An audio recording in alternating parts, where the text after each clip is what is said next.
Your sex life is one of the most honest mirrors you have.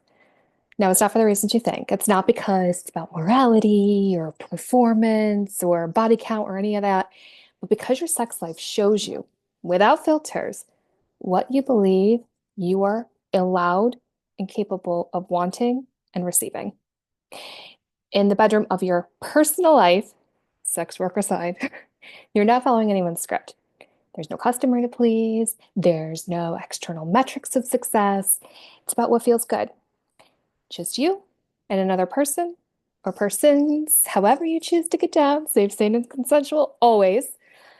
But there's nowhere to hide. So, whatever patterns show up in your sex life, whatever you do, don't do, ask for, don't ask for, accept, don't accept, that's how raw data about your actual beliefs around pleasure and your right to ask for what you need shows up. The nervous system that runs your sex life is the same nervous system that runs your business. If your nervous system doesn't believe you're allowed to ask for what you want sexually, it doesn't believe you're allowed to ask for it in your business either. Let that sit for a second. If your body won't accept pleasure in one context, it's not going to accept it in another. Okay, I'm going to stop right here for a second and put up a trigger warning because I want to be very clear. We're talking about safe, sane, and consensual. This is not about violence or abuse.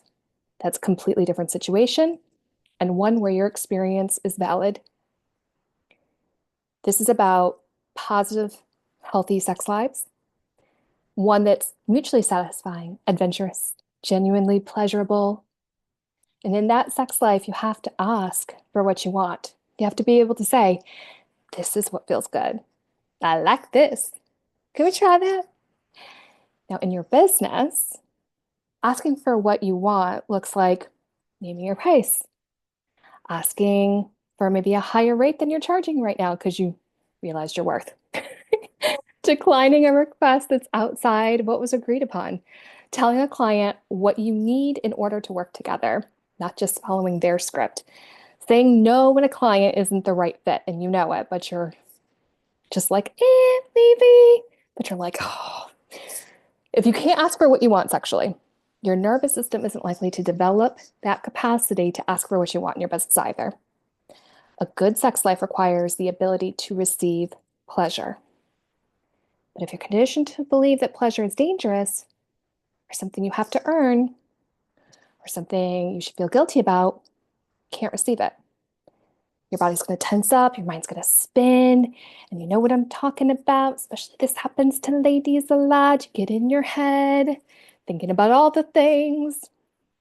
You'll rush to reciprocate or always focus on the other person because that's what's more comfortable for you. You feel you can't just let yourself be pleasured. Can't just receive because of all the reasons.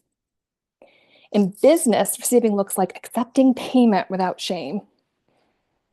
If you can't receive pleasure sexually without guilt, you won't likely be able to receive that payment in your business without guilt either. The nervous system that squirms at receiving pleasure is the same nervous system that floods with shame when money arrives. Your sex life isn't a side note to your business. Your sex life is direct, real-time feedback about your nervous system's beliefs about pleasure, asking, and receiving.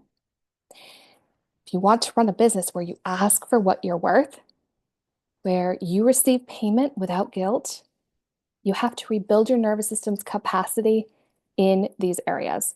And the easiest place to practice is the one that's the most vulnerable, your intimate life. Because what you learn in bed isn't just about sex. It spills over into all areas of your life, including the boardroom.